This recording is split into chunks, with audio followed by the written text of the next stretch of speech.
सभी को नमस्कार। मैं कौशल कुमार और स्वागत है आपका हमारे चैनल स्टडी विद कौशल में।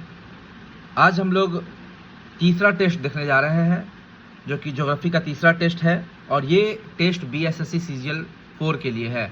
विश्वास रखिए, अगर आपने ये टेस्ट सीरीज कंटिन्यू जारी रखा और आपको करना क्या है, मेरा टेलीग्राम चैनल को में ज्वाइन करना है। मेरा टेलीग्राम चैनल आपको लिंक के डिस्क्रिप्शन में दिया रहेगा।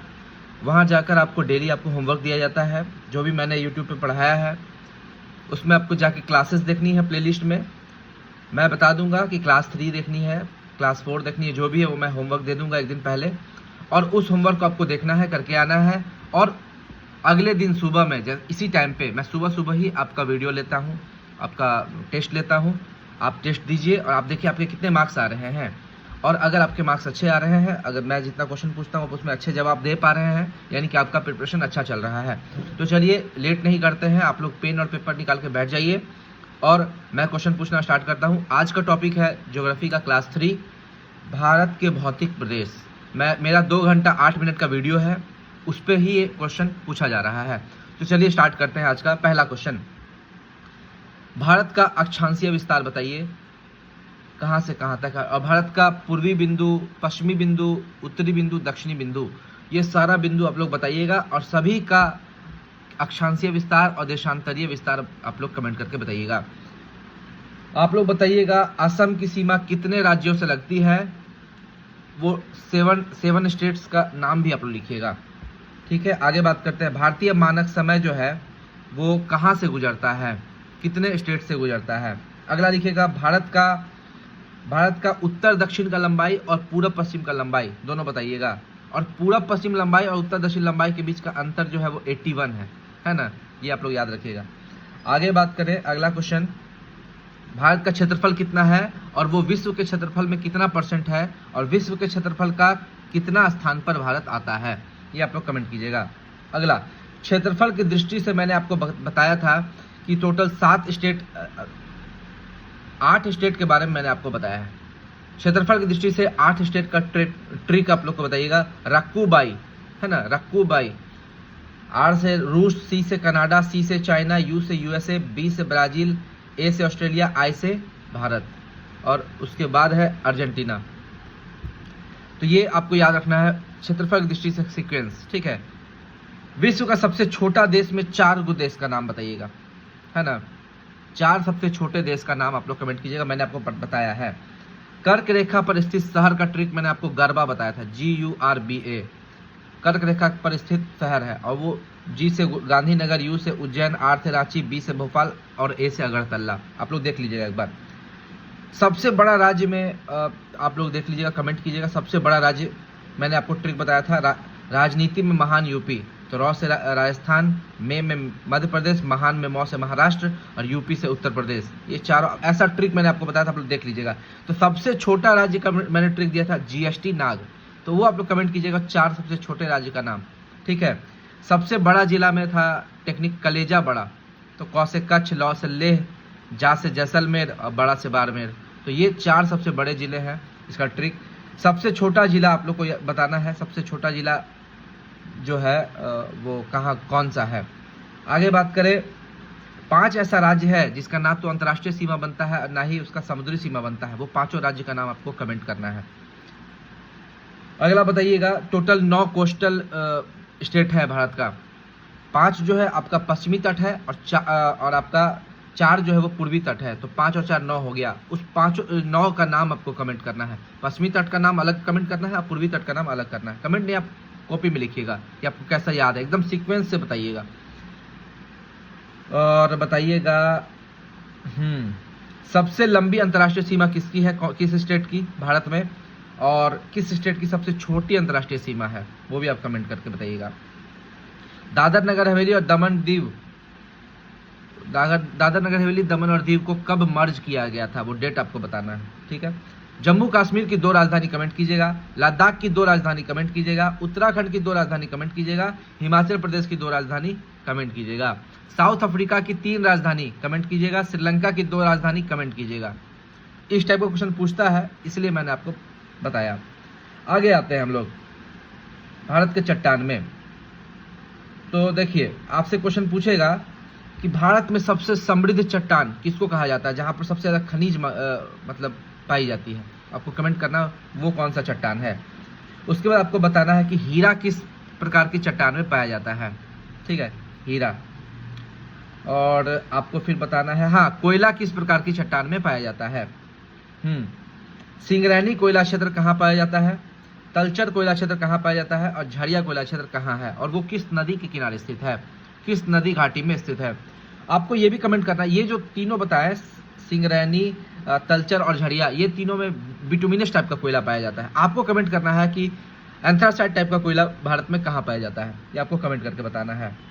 अगला क्वेश्चन है कि बेसाल्ट चट्टान किसको बोलते हैं, और भारत में बेसाल्ट चट्टान का, जैसे दक्कन ट्रैप है ना, वहाँ बेसाल्ट चट्टान पाई जाती है, तो बेसाल्ट चट्टान में किस प्रकार की फसल उगाई जाती है।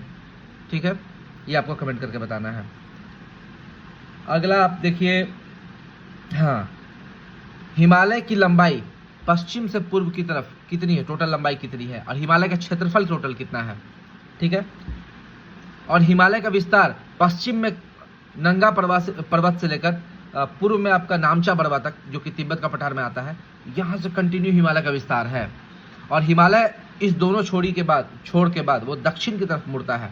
ठीक है, अब देखिए हिमालय का आकार हम लोग कह सकते हैं कि धनुषाकार है, धनुष के आकार का है। तो आपको बताना है कि हिमालय के उत्तर में कौन सा पठार है। हिमालय के उत्तर में, उसके उत्तर में जैसे सीक्वेंस है, हिमालय के उत्तर में है तिब्बत का पठार, उसके उत्तर में क्यूलुम पर्वत, और उसके उत्तर में है टियानसेन पर्वत श्रेणी। और चाय का जो नाम रखा गया है टी, वो टियानसेन के पहला वर्ड टी से ही रखा गया है। ठीक है, तो ये भी आपको याद रखना है। और आपको बताना है हिमालय जो दक्षिण की ओर मुड़ता है नामचा बड़वा के पास, वहाँ पर अलग अलग जगह पर उसका अलग अलग नाम है। मिजोरम में जैसे मिजो पहाड़ी है, तो आपको बताना मणिपुर में उसका क्या नाम है, नागालैंड में उसका क्या नाम है, अरुणाचल प्रदेश में क्या नाम है, और म्यांमार में उसका क्या नाम है। म्यांमार में अराकानियोमा पर्वत श्रेणी है, और अराकानियोमा पर्वत श्रेणी की सबसे ऊंची चोटी क्या है बताइए। Victoria, mount Victoria. विक्टोरिया बहुत फेमस है, हम आपको वर्ल्ड ज्योग्राफी में बताए थे। विक्टोरिया झील कहाँ पर है, विक्टोरिया नदी कहाँ पर है, विक्टोरिया जलप्रपात कहाँ पर है, और विक्टोरिया पर्वत श्रेणी कहाँ पर है। ये चारों आप कमेंट करके बताइएगा। ठीक है, विक्टोरिया नाम ही बहुत फेमस है, और यहाँ पे माउंट विक्टोरिया आ गया। माउंट विक्टोरिया क्या है, अराकानियोमा पर्वत श्रेणी की सबसे ऊंची चोटी। तो ये अगर विक्टोरिया वर्ड आता है तो आपको छोड़ना नहीं है, एकदम याद रखना है। अगला क्वेश्चन देखते हैं, हिमालय जो है वो इसका निर्माण किस महाकल्प में हुआ था, है ना, महाकल्प में। और हिमालय का निर्माण की सबसे अच्छी व्याख्या जो है वो कोबर की भूसन्नति सिद्धांत करता है, प्लेट टेक्टोनिक थ्योरी के आधार पर इसका उद्गम है। आप बताइएगा, हिमालय जो है एक यंग फोल्ड माउंटेन है, और इसका निर्माण टर्शियरी एज का है वो। ठीक है, तो उसमें भी आपको कमेंट करके बताना है कि भारत जो है, देखिए जिस समय हिमालय का निर्माण हुआ उस समय वर्ल्ड दो पार्ट में डिवाइडेड था, एक तो गोंडवाना लैंड, एक अंगारा लैंड। भारत में दोनों चट्टान है। हिमालय का जो उत्तरी पार्ट है वो किस लैंड का पार्ट है, और प्रायद्वीपीय भारत जो है वो किस लैंड का पार्ट है, आपको कमेंट करके बताना है। प्रायद्वीपीय भारत जो है वो गोंडवाना लैंड का पार्ट है, और उत्तर भारत जो है वो अंगारा लैंड का पार्ट है। बीच में एक टेथिस सागर हुआ करता था, तो वो भूसन्नति सिद्धांत, कोबर का सिद्धांत देख लीजिएगा, मैं बहुत डिटेल में आपको बताया हुआ हूँ। ठीक है, एक हैरी हैंस का प्लेट टेक्टोनिक थ्योरी है, वो भी क्या है वो आप एक दिमाग में रिकॉइल कर लीजिएगा। ठीक है, इतना इसको क्या बोलते हैं, इसको एक एमसीक्यू तो नहीं है, तो पूरा दिमाग में हैरी हैंस का सिद्धांत क्या कहता है, कोबर का सिद्धांत क्या कहता है, ये आपको याद रखना है। देखिए ट्रांस हिमालय को 3 श्रेणी में बांटा गया है, KLJ, मैंने ट्रिक बताया था। ये K और L के बीच में कौन सी नदी गुजरती है, और L और J के बीच में कौन सी नदी गुजरती है, यानी कि काराकोरम श्रेणी और लद्दाख श्रेणी के बीच में कौन सी नदी गुजरती है, और लद्दाख और जास्कर के बीच में कौन सी श्रेणी गुजरती है। भारत की सबसे ऊंची चोटी कौन है, और भारतीय हिमालय की सबसे ऊंची चोटी कौन है, कमेंट करके बताइए। सियाचिन ग्लेशियर को जो भारत जीता था वो किस ऑपरेशन के तहत जीता था, आप लोग कमेंट करके बताइएगा। और सियाचिन ग्लेशियर नुब्रा नदी को क्रॉस करके हम लोग जाते हैं। ठीक है, याद रखिएगा, विश्व का सबसे ऊंचा युद्ध स्थल यही है। आगे आप लोग बताइएगा, ट्रांस हिमालय की औसत ऊंचाई कितनी है। ठीक है, अगला बताइएगा, काराकोरम पर्वत श्रृंखला को महाभारत काल में किस नाम से जाना जाता था, ये भी आप लोग कमेंट कीजिएगा। लद्दाख का अर्थ क्या होता है। ठीक है, अब बताइएगा नुब्रा घाटी, पूगा घाटी और सेचर गैप घाटी ये कहाँ पाया जाता है? अगला बताइए भारत का सबसे ज़्यादा वर्षा वाला स्थान और भारत का सबसे कम वर्षा वाला स्थान आपको कमेंट करके बताना है। अगला बताइए कि श्रीलंका से लेह को जोड़ने वाला दर्रा का नाम क्या है? तो श्रीलंका बोल दिए, सॉरी, श्रीनगर को लेह से जोड़ने वाला दर्रा का नाम क्या है? और यहीं से NH1 भी गुजरता है और ये जम्मू कश्मीर में है। कमेंट करके बताइए। भारत का सबसे ठंडा स्थान जो कि जास्कर पर्वत श्रृंखला में है उसका नाम क्या है? अगला आप लोग कमेंट करके बताइएगा कि कौन सी नदी कश्मीर घाटी का निर्माण करती है और उसी नदी के किनारे वुलर झील भी है। कमेंट करके बताइए। ठीक है, श्रीनगर को किसने बसाया था? कमेंट करके बताइए। विश्व की 4 सबसे लंबी पर्वत श्रृंखलाओं का क्रम बताइए। ठीक है, जिसमें हिमालय जो है वो 3rd नंबर पर आता है। अब बताइएगा हाँ, विश्व की जो 12 सबसे बड़ी वृहद हिमालय की जो 12 सबसे बड़ी वृहद चोटी है वो 12 वृहद चोटी का नाम आपको याद रखना है और सब कमेंट करना है आपको। लेफ्ट से पश्चिम से पूर्व की ओर आपको क्रम भी बताना है और हाइट के अनुसार उसका क्रम भी बताना है। तो विश्व में जितना भी पर्वत श्रेणी है उसमें माउंट एवरेस्ट का हाइट क्या है, कंचनजंगा का हाइट क्या है, बस यही दोगों का हाइट पूछता है आपसे। याद रखिएगा माउंट एवरेस्ट को नेपाल में किस नाम से जाना जाता है और तिब्बत में किस नाम से जाना जाता है। ये क्वेश्चन बिहार SSC और BSSC का फेवरेट क्वेश्चन है। माउंट एवरेस्ट को नेपाल में क्या कहा जाता है और तिब्बत में क्या है, दोनों नाम अलग है। ठीक है, और थार मरुस्थल को पाकिस्तान में क्या कहा जाता है वो भी आप लोग कमेंट करके बताइएगा। K2 जो है गॉडविन ऑस्टिन, इसका हाइट कितना है वो आप लोग कमेंट करके बताइए। आगे आपका बताइएगा लघु हिमालय बृहद हिमालय से कहां पर जाकर सट जाता है, मिल जाता है, वो जगह का नाम आप लोग बताइएगा।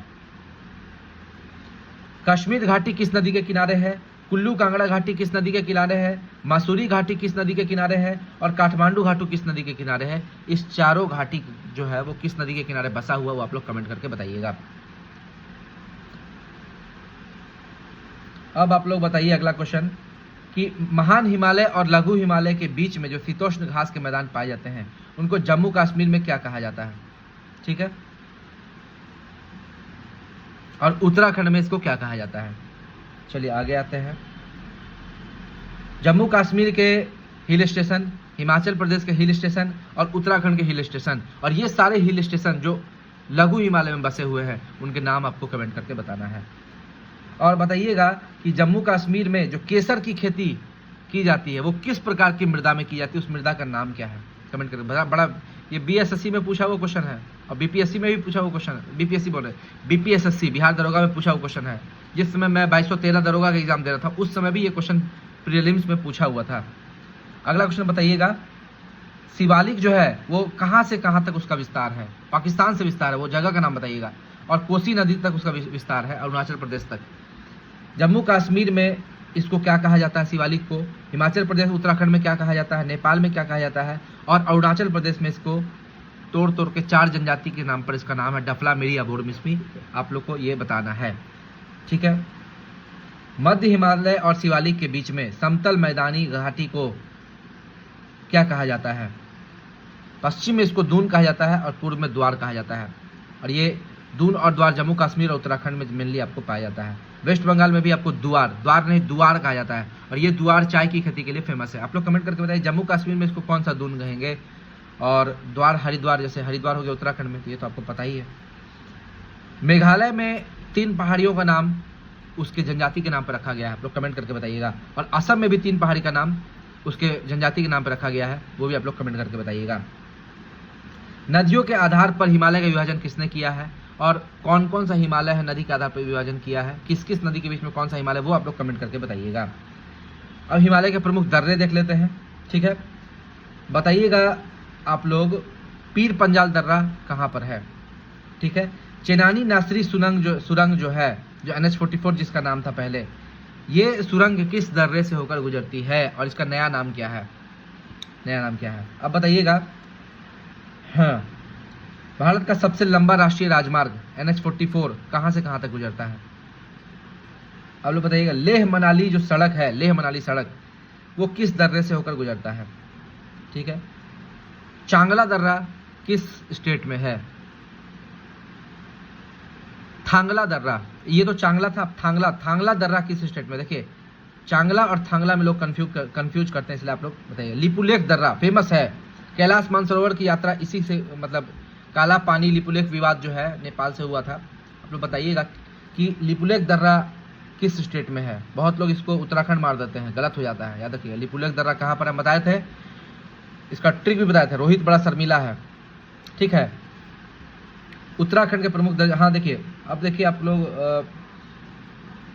थांगला दर्रा कहाँ पर है और चांगला दर्रा कहाँ पर है, तो आप लोग बता ही देते हैं। थांगला दर्रा जो है वो उत्तराखंड में है और चांगला दर्रा जो है वो आपका हिमाचल प्रदेश, चांगला दर्रा लद्दाख में है, सॉरी। आगे बात करें तो पांगसाड़ दर्रा कहाँ पर है, पांगसाड़। लिखा पानी दर्रा कहाँ है, कमेंट कीजिएगा। बूमडिला दर्रा कहाँ पर है, कमेंट कीजिएगा। एलिफेंटा दर्रा कहाँ पर है, कमेंट कीजिएगा।